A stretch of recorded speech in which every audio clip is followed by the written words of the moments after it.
This is Margaret in Windsor.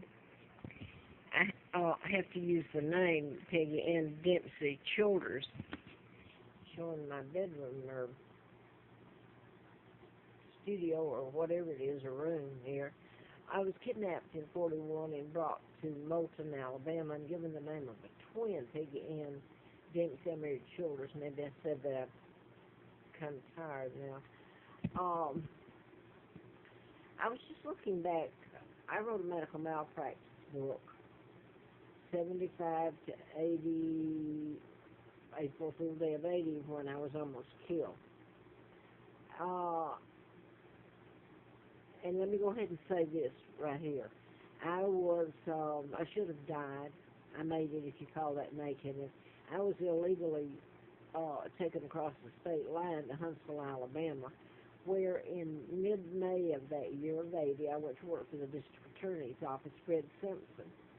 Passed a background check by the sheriff's department, Patterson, in the condition I was in. And there's so many that should have been handcuffed and sent to prison forever, but nobody was ever charged. So now that I want to go back to, I had a letter from the FBI, U.S. Attorney Office, Harper, and it was ongoing investigation, national security involved. Now that I want to fast forward, I'm leaving out the hell I went through. I mean, it's been ongoing hell is what it's been. There's no other word for it, so that doesn't describe it. But anyway, Larry McDonald was one of the doctors I wrote about in the book. I was writing about mind control and programming. And deaths that were made to appear of natural cause using mind control and imagery, anyway, programming. And Larry Flint was one of them that was shot in Lawrenceville, Georgia, March the 6th of 78. And I knew that was the guy was programmed to shoot him. Well, Mr. Flint, I usually have that out, but I put it away, the endorsement. There was, he flew me out to his home when Larry McDonald's plane went down. It was shot down August the 31st of 83 by the Russians when the passenger plane McDonald was on flew into Russian airspace. And this is also what mind control can do. It can program a pilot. He doesn't even know it. And fly into the ocean or the side of the mountain, etc. And anyway, Nixon was on that plane and taken off in Juneau, Alaska. Now, whether he was en route to Seoul, South Korea, they had to have known about it. That's the reason they took him off. But what I wanted to put here is I usually have the Hustler out, magazine. I've saved it over the years. Trying to get people to know what happened to me.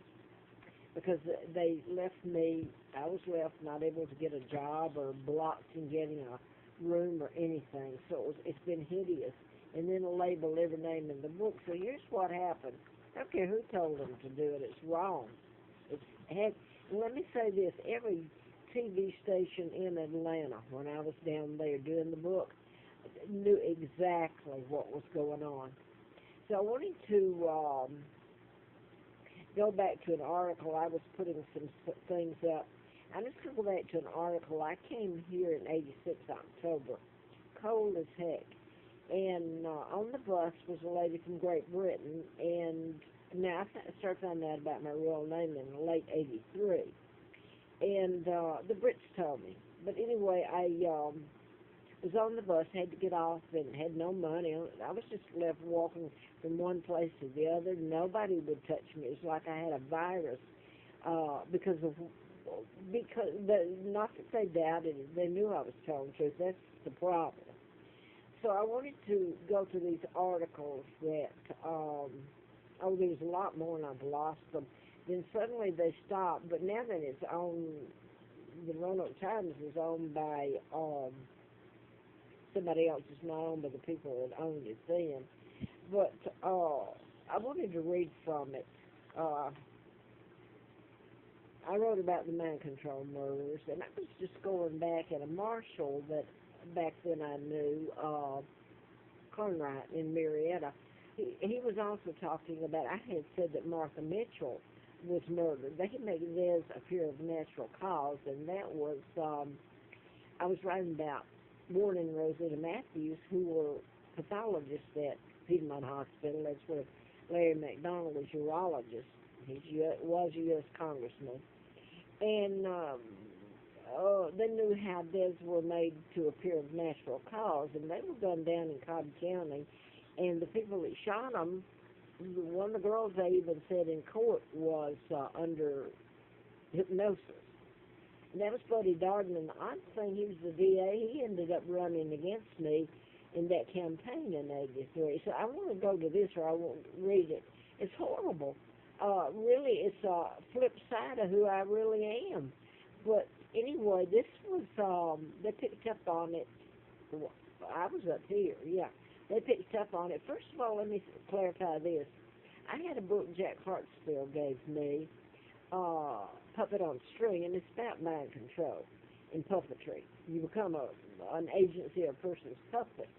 And I had it on me. I was made homeless like a bag lady. And I was staying at the rescue mission. I had the book, and somebody wanted to read it. And she let it get out or told somebody else they were reading it.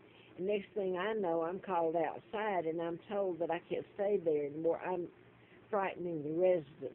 How about that? I'm not even qualified to be a resident, telling the truth. So anyway, I had to leave, and was told I couldn't come back. So anyway, I lived in the National Forest, and really, anyway, just have a place to be without being on the side of the road and waiting to get picked up to take to another town and afraid of being killed and raped. So I went up there, and here's, this was meant to be. They were told to do it, the Forestry Service. And by the way, I want to mention Goodlatte. I'm just going to say this. You can make your own conclusion. I was in his office. He knows who I am. John Edwards is a state senator of Virginia. I've been in his office more than once, and he knows exactly who I am. So anyway, I'm going to run out of the tape on here. So let me turn this around. Here's just some of what was said. From candidates Crazy Margaret, run for Congress in '83, ousted from Tenton National Forest in '94. And this is November the 26th, '94. By the way, after I was locked up that last time and could have spent 6 months, I stayed a month. Robert, one of the marshals, there were two. Robert's in front, the driver, one in back, and a black marshal on the right side of me, who I had met, of all things. He had a room down from me at TAP, TLC. Same man, only he's suited now and he's a marshal.